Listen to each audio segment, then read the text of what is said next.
Let's bring in our next guest. He says we need a solution to the border crisis, not more politics. Jeh Johnson served as DHS Secretary under President Obama and joins us right now to explain. Mr. Secretary, great to see you. Thanks for having me back. Have you ever seen it this bad? No. The border. And what do you think? December, we had 250,000 apprehensions in 1 month. My second year in office, we had 315,000 apprehensions in all of the year. 2015. Just for some perspective here, I understand the numbers have dropped a bit of late, but longer term, big picture, this is a hemispheric shift northward. It's a crisis on multiple levels in multiple places. There you use that crisis word. Whenever we think about numbers, we think about you when you said this back in the day. I know that 1,000 overwhelms the system. I cannot begin to imagine what 4,000 a day looks like. So we are truly in a crisis. Okay, so we've doubled. Who was that guy? Just as handsome. Why were you on that channel? That was 5 years ago. It was 5 years ago. The network across the street, right? Exactly, but you were talking about how 1,000 was bad. 4,000 is a crisis. Now we're 10,000 a day. In some cases, triple that. That is true. And it's a crisis on the southern border, in Texas, in Arizona, and it's a crisis here in Midtown Manhattan, just a few blocks away. You can see migrants by the Roosevelt Hotel, on the subways, at Times Square. This is extended nationwide now. The issue is, what do we do about it? Yeah. Do we continue to play politics and scream about this issue, or do we fix the problem? There are solutions to this problem, but given our politics, they become politically unobtainable solutions. In my view, the legislation that James Lankford, the very conservative James Lankford, Chris Murphy, and Kirsten Sinema negotiated is a good bill and would fix this problem on a number of levels. I guarantee that if those provisions become law, the numbers will drop. The question is, what are our politicians in Washington going to do about this? Are they going to adopt this hard-fought compromise, or are we going to just continue to complain about the problem? I mean, you hate to make it political. We want this all fixed. But day one, Joe Biden took office. He rolled back Donald Trump's policies. He's rolled back 90 different policies on when it has to do with the border. So it is political because it's affecting lives. Day one, Donald Trump rolled back a number of our policies from the Obama administration that were actually working. We hit 1 million in 2019 while President Trump was in office. And so I think we need to put aside whose fault it is, on what administration did this happen. There are solutions to this problem. We need more Border Patrol officers. We need more judges. We need an emergency authority like a Title 42 when the numbers get high. We need to fix how one qualifies for asylum in this country, raise the bar on the front end. That aspect of the system serves as a magnet for more illegal immigration. And then longer term, you've got to deal with what's happening in the hemisphere that is causing this great shift northward. So a couple of things. Nobody likes to say that, by the way. We want quick and easy solutions. Yeah. But so long as those conditions in Central America and South America persist, we're going to see this problem over and over again. It will ebb and flow, but it's going to get worse. But you just said it's going to ebb and flow. Just on what you said in Central and South America, anybody who looks through history over the last few decades, there's always a problem. There's always a dictatorship. There's always a Nicaragua about to pop up, a Bolivia that's about to go along with it, a Cuba of dissidents, and now you have Venezuela, the biggest problem in the hemisphere, arguably. But there's little things that can be done. Number one, the remain in Mexico, when you had to deal with Mexico, the president had that was an immediate deterrence. The fact is, there's a sense right now among Central and South America, among Africans, Eastern Europeans, now's the time to come. So there's always going to be tornadoes and communism and dictatorships, but there's something, word went out that now's the time to come, now or never. Do you agree with that? Let me answer it this way. I owned this problem for 3 years. The lesson I learned is that there are things we can do on our southern border to clamp down on enforcement, to expand detention capabilities that will cause a very sharp, sudden decrease in the numbers. But so long as the underlying push factors persist, the numbers are always going to revert back to their longer-term trend lines. Push? You mean they just want to come, or a magnet, we're bringing them? The overwhelming factor at issue here are the push factors. There are aspects of our system that serve as magnets to the problem. But there's a reason why these families are making a decision to leave Nicaragua, El Salvador, Honduras, Guatemala in the first place and head north. One of the things we need to do, which doesn't get talked about enough, is get the Mexican government to do more on their southern border with Central America. Definitely. We have a 1,900-mile border with Mexico. They have a 300-mile border with Central America. They don't have much of a border enforcement force down there. One of the ways 20,000 Marines. One of the ways we dealt with the crisis in 2014 was to get the Mexican government to do more on their southern border. One of the big problems, and you know this because you read the New York Post, every third day there's a story about some sort of migrant crime. So the Biden administration has allowed all these people in, and as it's being adjudicated, and some are getting court dates in 7 or 8 years. But while they're here, some of them are committing crimes, and in some cases, really bad crimes. So we had the story a couple of days ago about the young nursing student who was murdered when she was out for a jog. Turns out that may have been a sanctuary city. We're going to talk to the Attorney General of Georgia in a moment. But this is a sanctuary city, and there's been a lot of crime here. And now the White House is asking for sanctuary cities to cooperate with ICE. But, you know, a lot of them are going to say, no, we're not going to do it. Don't care. Should they? So this has been a problem through multiple administrations. In 2014, we had a program called Secure Communities that did exactly this. It became politically and legally controversial. In 2014, I revamped the program to encourage local law enforcement to work with ICE again, particularly on those who are the most serious felonies. And we got something like 80% of local communities to start working with us again. Only like 2 major cities refused. One of them was the city of Philadelphia. I got Mayor Nutter to work with us. His successor on the first day in office tore up the agreement. And, you know, I'll never forget talking with a member of the city council in Philadelphia who said to me, why should we send him back? He's already done his time here in the United States. That's not the point. He's a convicted felon. Yeah. So we ought to be able to have local law enforcement work with ICE to detain and send back certainly the most serious criminals among us. That's not a hard proposition. If those were your policies and you felt like they were working well under Obama, Biden was our vice president. Are you disappointed with his policies now and the state of our country when it comes to immigration? I'll answer it this way. I'm all about solutions. I believe that there should be a sustained, visible, energetic, forceful commitment to addressing this problem and messaging. You know, in Washington, you have to repeat yourself 25 times before anybody will listen to you. That same in the public space. You have to repeat yourself 25 times. I suspect you all know this on this network.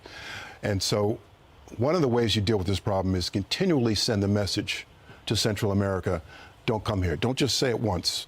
I used to go to Guatemala and Honduras to the airports and greet the ICE plane coming back with the cameras so people in those communities could see that we're actually sending people back. So you have to say it over and over again, along with the strict enforcement. So there's a couple of things. Number one, you sound Henry Cuellar, as an example, he said, I need to see video of people getting onto planes and being sent away, because that image goes through every news network so they get it out. Yes. So the one thing that happened, I don't want to, we could go back and forth on whose policy's whose, but the one thing that seemed to get through the message is denying aid to countries that are allowing their future illegal immigrants here to get in. Also, telling, when the President of the United States said, his method is tariffs, he told the Mexican president, Obrador, a socialist, who wasn't a supporter of his, said, Lisa, you got to get tariffs. If these people keep coming through, we're going to put tariffs on it. Next thing you know, he's got 20,000 Marines on the southern border, and the message is remain in Mexico, and they did it. And the message was for these people, who are probably, in some cases, well-meaning people, if you come, you're not going to get in. The $20,000, you sold your car, you sold your house, you gave it a coyote, and you can't get in. So this would ripple downward, but you couldn't for the longest time get the Homeland Security Secretary to admit it was even a crisis. So it was maddening to see one thing and have somebody describe it differently. Well, the problem with remain in Mexico, it's like taking a balloon and filling it with water. Sooner or later, it's going to burst. I believe that more effective than that is getting the Mexicans to do more on their southern border. To stop the flow heading into Mexico, because what happens in Mexico is there's a whole lot of incentive to just encourage them to keep heading north. You know, don't stop here, just keep going, just keep going. And Mexico, if you put enough pressure on the Mexican government, will appreciate that it's in their interest to partner with us on this problem. Would you urge a city like New York, right now in a crisis, stop with giving hotels a turn-down service, 3 meals a day, the transportation to get here, because we have to send the message, we can't. If you come, you can turn right around. Of course, people who are in Guatemala and El Salvador would prefer to live here. These people are preferring to come to America instead of coming here and not using our system. So would you crack down on the Democratic mayors as a Democrat who is a Homeland Security Secretary? Mayor Adams has been very vocal about this issue. This issue has blown a hole in his budget. Not originally. And you know, I've said to Mayor Adams, you know, keep making noise about this issue. But this primarily is a matter for the federal government. Sure. Immigration is part of our foreign policy. It's part of our national security. It's really up to the federal government to continually send the message, send a consistent message, executive and legislative. Right. And I want to come back to this point. There is a solution to this problem at hand that has been negotiated in the U.S. Senate. You like that bill? I like that bill. That is the strongest bipartisan pro-border security bill we've seen in a generation. It would be a tragedy if it slipped through our hands. And that's what Joe Biden's going to say today. He's going to go down there to Brownsville and say, look, I'm trying, and I worked with Republicans, but Donald Trump doesn't want it, said it would help me. It's an election year. Right, exactly. We have to stop playing politics with this issue. People in Texas, on border communities, people here need relief. 100%. And this is the solution. So my question is this. Yes. The president is going to Brownsville. Yes. Where the illegal migration has slowed to a trickle. Whereas for the moment, it ebbs and flows. Whereas Eagle Pass, you know, it's a fire hose that people are coming across like crazy. Why would the president go to Brownsville other than it's good optics? There's hardly anybody coming. Well, Brownsville has historically been ground zero for this problem in Southeast Texas. I probably visited Brownsville 10 times in 3 years. There's a lot of infrastructure there. I suspect the Border Patrol leadership in that region is there. I don't know why they picked Brownsville, but Brownsville traditionally has been ground zero for this problem, and it ebbs and flows all across the southern border. You know, you go to Texas and they say, well, no, there's more in Arizona, or you go to Laredo and somebody says, no, there's more in El Paso. But it's very easy to pick out that different place because you could see what the numbers are and show up where it's bad, and go to San Diego and see where the buses are unloading people, or Shelby County Park. Can I ask you, what do we need to do to help Mexico fix their government? Because Rachel Campos Duffy was down at the border, and these were heart-wrenching stories of people coming across the border. They're saying they had to sell their car for $2,000 to get money to pay a cartel. Someone else said, what'd they say? They had to sell their house. They were all charged money. The majority of them were charged money to come over the border. So the cartels are a problem. Kamala Harris was supposed to figure out root causes. Well, we know the root causes. It's the cartels, the drug problems down there. It's them not securing their southern border. So why is it? How can we help the Mexican government clean up so their people don't want to leave? I've been of the view that it's in our interest and the Mexican government's interest to support their border security efforts on their southern border. Traditionally, we think of illegal immigration as single adult males from Mexico. That's not the problem anymore. It's Central America, South America, Chinese, the other continents. And so it really should be, and we have a great relationship with the government of Mexico on so many levels, on trade, on lawful trade and travel. They ought to be partnering with us, and continued sustained engagement and pressure with that government will make a difference. I know that for a fact. Would President Obama have ever allowed it to get this bad? President Obama, I mean, of course, that was at different times, 10 years ago.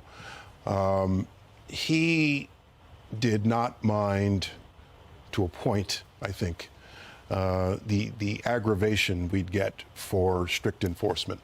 Because we all saw at the time this was the path to fixing the system overall, get the border under control, comprehensive immigration reform. And And that's what we need now. Now, I keep coming back to this. We have a solution at hand. We have a bipartisan, very pro-border security solution at hand, negotiated by Republicans and Democrats.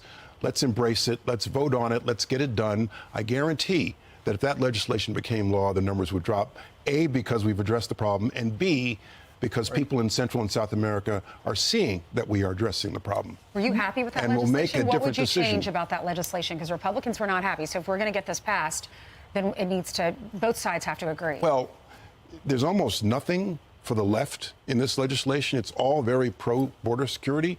If I had a chance to add something, facilities. If I had a chance to add something, I would protect the DACA kids who have been here since, they were small. It got started during your administration.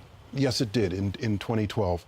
There are DACA recipients who are practicing attorneys now who've been to Yale and Harvard Law School, but they have a legally uncertain future. We ought to be able to take care of these young people. They are almost entirely amazing, responsible people, but we've got to secure our border. We got another 8 million 8 million have been here over the last 3.5 years. So then they have kids, and where do we start? Where do you start? Exactly. Listen, you start with a great guest like you. Nobody knows more about this than you do. Jeh Johnson, thank you very much. I'm Steve Doocy. I'm Brian Kilmeade. And I'm Ainsley Earhart. And click here to subscribe to the Fox News YouTube page to catch our hottest interviews and most compelling analysis.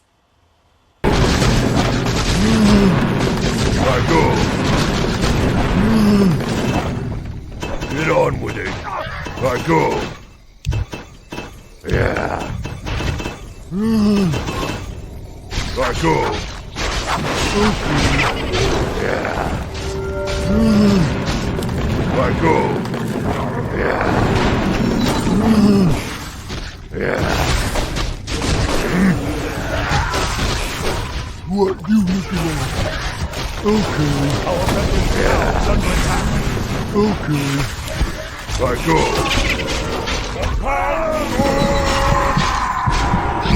Mega kill. Dominated.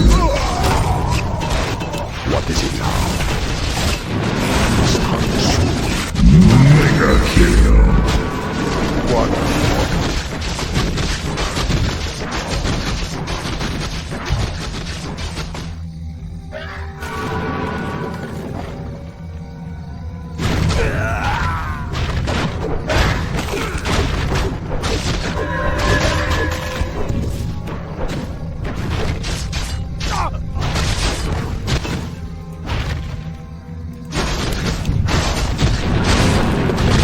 It's slaughtering now. Okay. Hello. Get on with it. Let go. Yeah. Get on with it. Let go.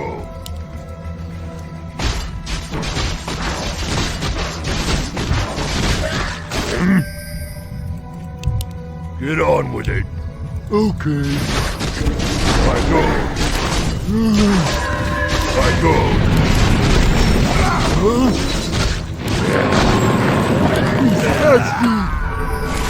Get on with it. Okay. Let go. Okay. Yeah. Okay. Let go. Okay. Yeah. Okay. Let go. What are you looking at? Yeah. Let go. Okay. Let go. Get on with it. Okay.